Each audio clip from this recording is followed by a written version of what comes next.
Esdras, chapitre 6. Alors le roi Darius donna ordre de faire des recherches dans la maison des archives où l'on déposait les trésors à Babylone. Et l'on trouva à Ashméta, capitale de la province de Médie, un rouleau sur lequel était écrit le mémoire suivant: la première année du roi Cyrus. Le roi Cyrus a donné cet ordre au sujet de la maison de Dieu à Jérusalem: que la maison soit rebâtie pour être un lieu où l'on offre des sacrifices, et qu'elle ait de solides fondements. Elle aura 60 coudées de hauteur, 60 coudées de largeur, 3 rangées de pierres de taille et une rangée de bois neuf. Les frais seront payés par la maison du roi. De plus, les ustensiles d'or et d'argent de la maison de Dieu, que Nebuchadnezzar avait enlevés du temple de Jérusalem et transportés à Babylone, seront rendus, transportés au temple de Jérusalem à la place où ils étaient, et déposés dans la maison de Dieu. Maintenant, Tatnaï, gouverneur de l'autre côté du fleuve,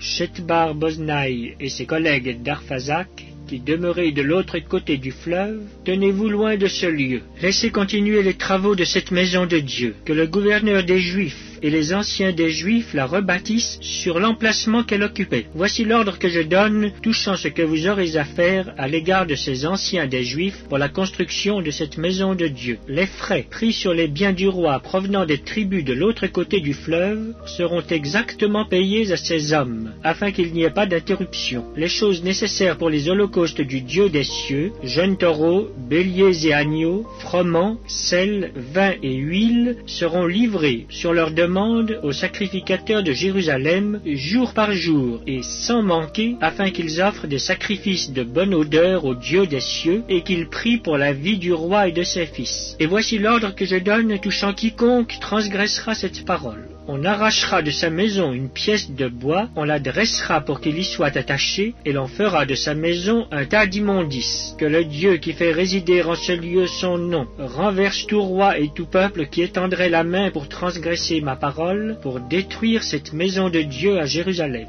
Moi, Darius, j'ai donné cet ordre. Qu'il soit ponctuellement exécuté. Tatnaï, gouverneur de ce côté du fleuve, Shethar-Boznaï et leurs collègues se conformèrent ponctuellement à cet ordre que leur envoya le roi Darius. Et les anciens des Juifs bâtirent avec succès, selon les prophéties d'Agé le prophète et Zacharie fils d'Iddo. Ils bâtirent et achevèrent d'après l'ordre du Dieu d'Israël et d'après l'ordre de Cyrus, de Darius et d'Artaxerxès, roi de Perse. La maison fut achevée le 3e jour du mois d'Adar, dans la 6e année du règne du roi Darius. Les enfants d'Israël, les sacrificateurs et les Lévites, et le reste des fils de la captivité, firent avec joie la dédicace de cette maison de Dieu. Ils offrirent pour la dédicace de cette maison de Dieu 100 taureaux, 200 béliers, 400 agneaux, et comme victime expiatoire pour tout Israël, 12 boucs, d'après le nombre des tribus d'Israël.